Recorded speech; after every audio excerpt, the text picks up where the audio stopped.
आप सभी शिक्षक साथियों को मेरा नमस्कार। दोस्तों, आप अवगत ही होंगे कि आपके विद्यालयों का संचालन 1 मार्च से होने वाला है। ऐसे में दोस्तों, उन विद्यालयों की टाइम टेबल यानी समय सारणी क्या होगी, इस संदर्भ में भी शासन ने आदेश जारी कर दिया है। दोस्तों, महानिदेशक स्कूली शिक्षा एवं राज्य परियोजना निदेशक कार्यालय से आपके विद्यालयों का संचालन किस समय सारणी के हिसाब से होना है, उस समय सारणी को जारी कर दिया गया है। आज की इस वीडियो में हम उस समय सारणी की बात करेंगे, साथ ही उसमें कौन सी महत्वपूर्ण बिंदु है जिस पे हम शिक्षकों को भी फोकस करना है और उन बातों का ध्यान रखना है। उन सब चीज़ों पे भी आज के इस वीडियो में हम चर्चा करने वाले हैं। मेरे चैनल पे पहली बार आए हैं तो प्लीज़ मेरे चैनल को सब्सक्राइब कर लीजिएगा, और इस तरह की वीडियो चाहते हैं कि टाइम टू टाइम आपको मिलती रहे तो बेल आइकन को अवश्य प्रेस कर लीजिएगा। चलिए दोस्तों, आज का वीडियो शुरू करते हैं।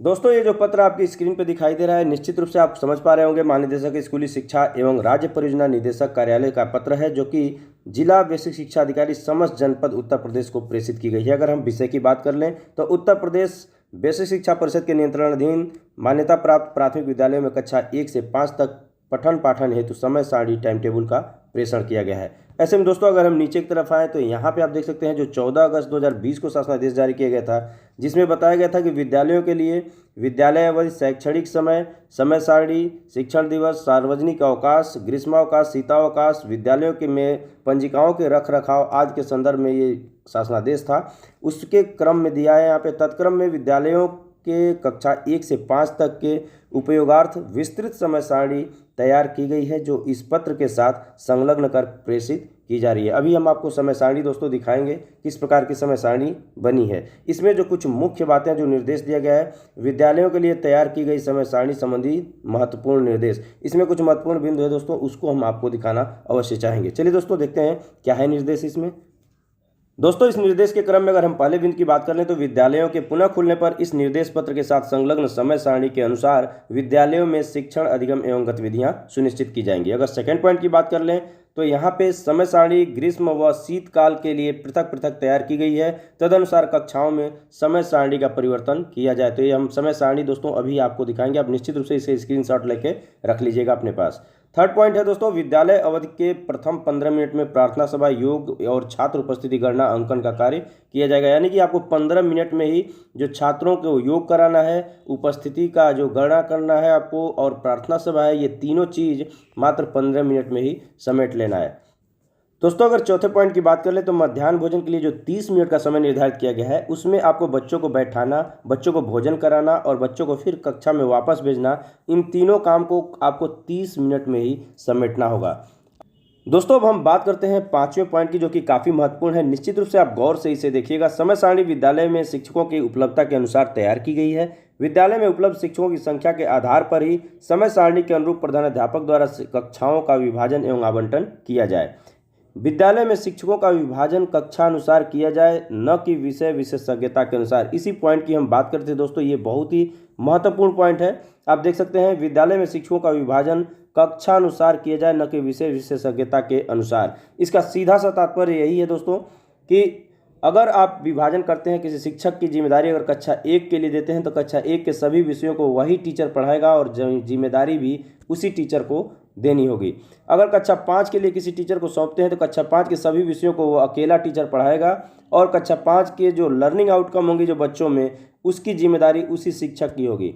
यानी कि जो बंटवारा होगा वो क्लास वाइज होगा, न कि सब्जेक्ट वाइज। आप समझ पा रहे होंगे, जो शिक्षकों की जिम्मेदारी देनी है वो कक्षा 1 के लिए इस शिक्षक को, कक्षा 2 के लिए इस शिक्षक को, कक्षा 3 के लिए इस शिक्षक को, यानी क्लास वाइज आपको बंटवारा करना है। ऐसा नहीं है कि कक्षा 2 में कहें कि ये सर कक्षा 2 में हिंदी पढ़ाएंगे, ये वाले सर कक्षा 5 में गणित पढ़ाएंगे। ऐसा विभाजन नहीं करना है, विषय के आधार पे नहीं करना है। विभाजन ये होगा तो कक्षाओं की जिम्मेदारी दी जाएगी, जिस शिक्षक को जिस कक्षा की जिम्मेदारी दी जाएगी वह शिक्षक उसी कक्षा के लिए जवाबदेह होगा, क्योंकि नीचे यहाँ लिखा है बच्चों में समस्त विषयों का लर्निंग आउटकम प्राप्त करने की जिम्मेदारी संबंधित शिक्षक की होगी। तो निश्चित रूप से कक्षा की जिम्मेदारी आपको सौंपी जा रही है, न कि विषय की।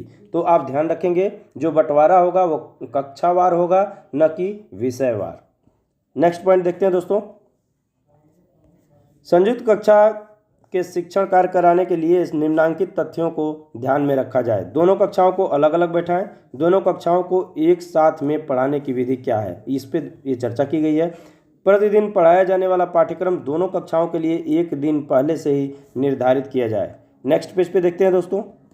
पाठ्यक्रम के अनुसार प्रत्येक कक्षा हेतु शिक्षण कार्य के लिए समय निर्धारित किए जाएं। जिस कक्षा में शिक्षक उपस्थित नहीं है उस कक्षा में कार्य पुस्तिका चर्चा के लिए दिए गए विषय गतिविधियों के माध्यम से बच्चों का ध्यान कक्षा कक्ष में केंद्रित किया जाए। कालांश के अंत में विषय वस्तु का समेकन करते हुए बच्चों द्वारा किए गए कार्यों की जांच की जाए। 7वां पॉइंट है दोस्तों, मिशन प्रेरणा के अंतर्गत बच्चों में आधारभूत दक्षताओं के विकास पर विशेष बल दिया गया है। उक्त लक्ष्यों की प्राप्ति हेतु कक्षा 1 एवं 2 में फाउंडेशन लर्निंग के अंतर्गत विशेष गतिविधि आधारित शिक्षण अधिगम प्रक्रिया अपनानी होगी। अतः कक्षा 1-2 में ऐसे शिक्षक या शिक्षकों को दायित्व दिया जाए जो विद्यालय के सबसे कर्मठ, लगनशील एवं कक्षा 1-2 की विषय वस्तु तथा शिक्षण विधा को पूर्ण रूप से समझते हों तथा उसे लागू करने के लिए उत्साहित हों। तो दोस्तों ये महत्वपूर्ण पॉइंट है 7वां कि कक्षा 1 और 2 की कक्षा उसी शिक्षक को देना है जो हर चीज़ में माहिर हो, वो जानता हो, कर्मठ हो, लगनशील हो और उसे अपनी कक्षा को संपूर्ण रूप से कहीं ना कहीं उसे अपने जो योजनाएं हैं उसको लागू करने के लिए पूरी तरह से उत्साहित हो। उसी शिक्षक को कक्षा 1 और 2 की क्लास को देने की बात कही गई है। 8वां पॉइंट देखें दोस्तों, पढ़ाते समय प्रेरणा सूची के अनुसार लर्निंग आउटकम को अवश्य ध्यान में रखा जाए। 9वां पॉइंट है, कक्षा को रोचक बनाने के लिए ध्यानाकर्षण आधारशिला शिक्षण संग्रह में दी गई गतिविधियों का अधिकाधिक प्रयोग किया जाए। साथ ही आवश्यकता अनुसार टीएलएम का भी प्रयोग करते हुए बच्चों को अभ्यास करने का अवसर भी प्रदान किया जाए।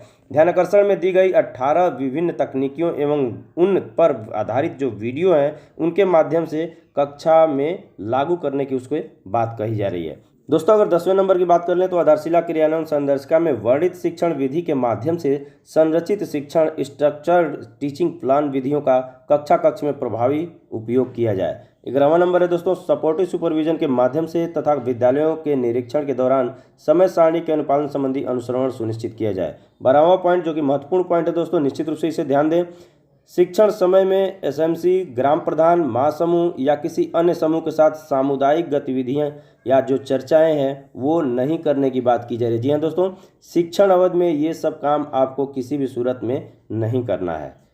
दोस्तों अब यहाँ नीचे की पंक्तियों में इन समय सारणी के संदर्भ में प्रचार प्रसार करने की बात कही गई है। इसके अलावा ये भी कहा गया है कि जो कक्षा 6 से 8 तक के पठन पाठन की जो समय सारणी है उसे बाद में प्रेषित किया जाएगा। यानी अभी प्राइमरी का आ चुका है और जो 6 से 8 तक की कक्षाओं का है ये बाद में इसे प्रेषित किया जाएगा। अब चलिए दोस्तों हम आपको दिखाते हैं कि वो समय सारणी कौन सी है, ग्रीष्मकाल के लिए क्या है और शीतकाल के लिए क्या है। इसका निश्चित रूप से आप स्क्रीनशॉट लेके अपने पास सुरक्षित रख लीजिएगा। दोस्तों समय सारणी जो जारी की गई है वो आपकी स्क्रीन पे दिखाई दे रहा होगा। इस तरह की समय सारणी है, आप निश्चित रूप से इसका स्क्रीनशॉट लेके अपने पास सुरक्षित रख लें। यहाँ पे दिनों के नाम दिए गए हैं, यहाँ पे कक्षा का नाम दिया गया है। इसके अलावा यहाँ कार्नर पे देखिए तो ग्रीष्मकाल लिखा हुआ है। तो इस तरह से ग्रीष्मकाल यहाँ पे लिखा है, अगर शीतकाल का होगा तो यहाँ शीतकाल लिखा होगा। नीचे की तरफ देखें तो यहाँ समय का विभाजन है, जानते हैं आप कालांश जो है 40 मिनट का बनाया गया है। तो 8 बजे से 8:15 के बीच में आपको प्रार्थना सभा, योग, छात्र उपस्थिति गणना ये तीनों 15 मिनट में कर लेना है। उसके बाद 8:15 से आपकी क्लास लगेगी।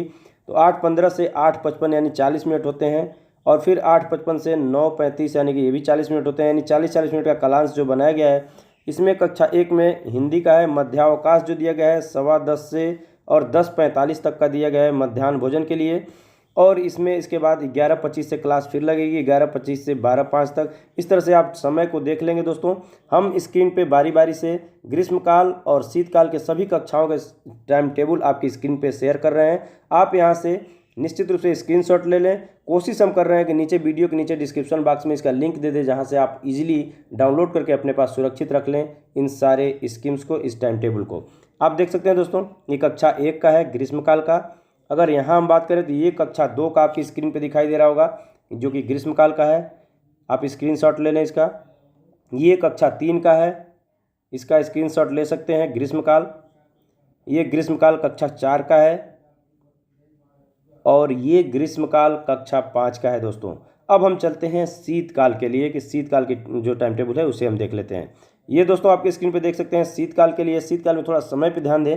यहाँ 9 बजे से शीतकाल में कर दिया गया है, 9 से 9:15 कार्यक्रम वही है। समयावधि जो है घंटियों की अंतराल जो है वो 40 मिनट की ही है। और यहाँ पे आप देख सकते हैं मध्यावकाश आपका 11:55 से 12:25 के बीच में है। तो यही चेंजिंग है टाइम का। और लास्ट में आप 3 बजे तक देख रहे हैं, 9 से 3 का विद्यालय है।